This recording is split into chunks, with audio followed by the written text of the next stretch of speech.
এটা দেখাচ্ছে, এটা হচ্ছে জয়ফল। জয়ফলের ভিতরটা, উপরের খোসাটা ফেলে দিয়ে ভিতরে যে অংশটা থাকে সেখান থেকে ছোট্ট 3 টুকরা দিয়েছি। এখানে কোনো জয়ফল কিন্তু দেওয়া যাবে না। দিয়ে দিয়েছি বাটা মশলা। বাটা মশলার মধ্যে আমি 2 রকম বাটা মশলা ব্যবহার করেছি। এখানে 2 চামচ পরিমাণ দিয়েছি আদা আর রসুন পেস্ট। এখন হচ্ছে সবকিছু মাখানোর পালা। মাখানোটা এমন ভাবে মাখাতে হবে, প্রথম দিকে একটু বা শক্ত লাগতে পারে, পরে এমন ভাবে মাখাতে হবে 5 থেকে 7 মিনিট অনবরত মাখাতে হবে যেন মাংস থেকে একেবারে পানি ছেড়ে আসে। আর এটা কিন্তু 5 থেকে 7 মিনিট অনবরত মাখাতে হবে, না হলে কিন্তু মাংস ভালো মেরিনেট হবে না। এখন ঢাকনা দিয়ে ঢেকে রাখছি। আর আলুটা যে মেরিনেট করে রেখেছিলাম সেটা এখন ভেজে নিব। হালকা করে ভেজে আলুটা উঠিয়ে নিয়ে এখন দিয়ে দিচ্ছি আলুর মধ্যে পরিমাণ মতো লবণ, সামান্য পরিমাণ চিনি, আরো দিচ্ছি যে আগে থেকে স্যাফরন দুধে ভিজিয়ে রেখেছিলাম সেখান থেকে 2 চামচ পরিমাণ, আর কেওড়া জল। এই 4টা উপকরণ দিয়ে আলুটা অবশ্যই মেরিনেট করে রাখলে আলুর ভিতরে কিন্তু একটা এক্সট্রা ফ্লেভার অ্যাড হবে। যখন কাচ্চি বিরিয়ানি খাওয়া হবে আলু থেকে কিন্তু একটা এক্সট্রা ফ্লেভার আসবে। এখানে আমি ময়দা নিয়েছি। ময়দা অল্প অল্প পানি দিয়ে একটা নরম ডো তৈরি করে রেস্টে রেখে দেবো। যে তৈরি করা হয় তার থেকেও কিন্তু নরম ডো। চালটা প্রথমে 1 ধোয়া দিয়ে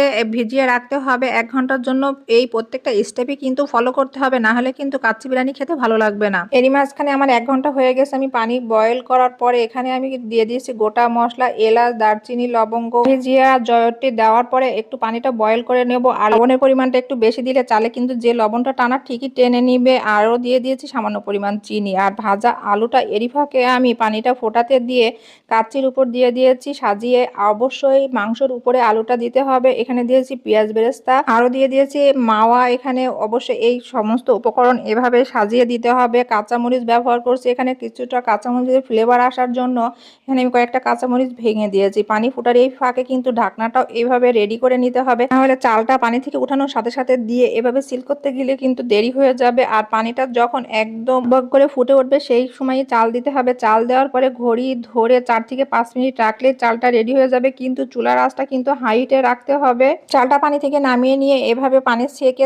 সাথে সাথে দিয়ে দিয়েছি। গরম গরম অবস্থায় কিন্তু দিতে হবে। রেডি করে 1 কাপ দুধে এখানে দিয়ে দিয়েছি। অবশ্যই গুঁড়া দুধটা দিলে বিরিয়ানিটা খেতে কিন্তু বেশি ভালো লাগে। আর এখানে স্যাফরনের পানিটা সম্পূর্ণ দিয়ে দিয়েছি। উপর থেকে দিয়ে দিয়েছি মাওয়া, পেঁয়াজের বেরেস্তা। আর এখানে আমি অ্যাড করে দিয়েছি জর্দার ফুড কালারের কিছু অংশ। এটা দিলে কিন্তু বিরিয়ানিটা দেখতে আরো বেশি আকর্ষণীয় হবে। আর এখন আমি দ্রুত ঢাকনাটা আটকে সিল করে নেব। চুলার আঁচটা হাই হিটে দিয়ে 10 মিনিট জাল করে নিতে হবে। আর একটু খেয়াল রাখতে হবে সাইড থেকে যেন কোনোভাবে বাতাস না বের হয়ে যায়। যখন হাতটা দিয়ে দেখবেন আপনি সইতে পারছেন তখন আরেকটু জাল করতে হবে। আর যখন একেবারে তার ঢাকনার পরে রাখা যাবে না তখন এইভাবে পানির পাত্রের উপর পাতিলটা বসায়ে মিডিয়াম হিটে রেখে পানির ভাপে 1 ঘন্টা 15 মিনিট রান্না করে নিলে রেডি হয়ে যাবে কাচ্চি বিরিয়ানি। কেউ যদি তাওয়ার উপরে দিয়ে স্টিম করেন তাহলে কিন্তু 50 মিনিট রাখলেই হবে। এক্ষেত্রে কি হয়, তাওয়ার ভাপে পানির ভিতরে যে মাংসের জুসি ভাবটা থাকে সেটা কিন্তু নষ্ট হয়ে